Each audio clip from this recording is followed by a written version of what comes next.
আগামী 17 এপ্রিল সন্ধ্যা 7:30 আইপিএলের 33তম ম্যাচ অনুষ্ঠিত হতে চলেছে। মুম্বাই ইন্ডিয়ান্স সানরাইজার্স হায়দ্রাবাদের মুখোমুখি হবে ম্যাচটিতে। ওয়াংখেড়ে ক্রিকেট স্টেডিয়াম মুম্বাই অনুষ্ঠিত হতে যাচ্ছে ম্যাচটি। তো এই ম্যাচে কোন দল জিততে পারে সেটাই আপনাদের সামনে আলোচনা করব এবং এই ম্যাচে কোন দলের পারফরমেন্স কেমন সেটাও আপনাদের সামনে তুলে ধরবো। তাই ভিডিওটি সম্পূর্ণ দেখুন, আর ভিডিওটি যদি ভালো লেগে থাকে তাহলে লাইক করে চ্যানেলটি সাবস্ক্রাইব করবেন।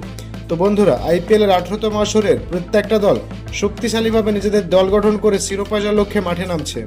ওয়াংখেড়ে ক্রিকেট স্টেডিয়ামে যদি এই দু দলের লাস্ট 10 ম্যাচের তুলনা করি, মুম্বাই ইন্ডিয়ান্স এই মাঠে লাস্ট 10টি ম্যাচ খেলে তারা 50% ম্যাচ জিতেছে এবং মুম্বাই ইন্ডিয়ান্সের এই ওয়াংখেড়ে ক্রিকেট স্টেডিয়ামে অ্যাভারেজ স্কোর 179, হাইয়েস্ট স্কোর 234 এবং লোয়েস্ট স্কোর 121।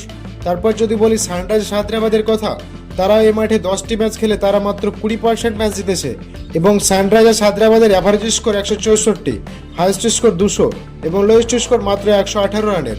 তো বন্ধুরা, পরিসংখ্যান অনুযায়ী এই ওয়াংখেড়ে স্টেডিয়াম মাঠে মুম্বাই ইন্ডিয়ান্সের পাল্লা অনেক ভারী এবং এই মাঠে যারা প্রথমে ব্যাট করবে তাদের জেতার সম্ভাবনা 49% এবং যারা প্রথমে বল করবে তাদের জেতার সম্ভাবনা 50%।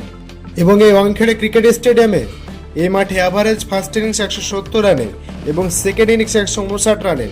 তো দর্শক, এখানে নিশ্চিতভাবে বলা যায় যে যারা মোটামুটি প্রথমে বল করবে তাদের জেতার সম্ভাবনা বেশি।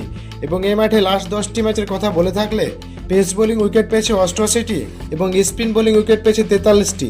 সুতরাং এই মাঠে পেস বোলিং বেশি কার্যকরী হবে।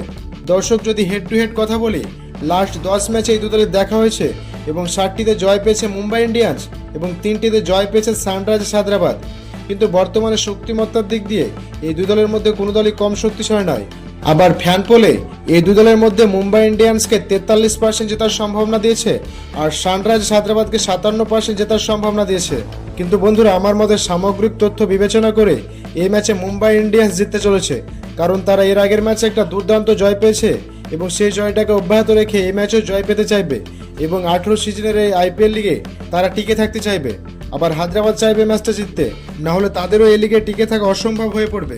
আপনার মতে আইপিএল এর 18তম আসরের 33তম ম্যাচে কোন দল জিতবে বলে মনে করছেন সেটা অবশ্যই কমেন্ট করে জানাবেন।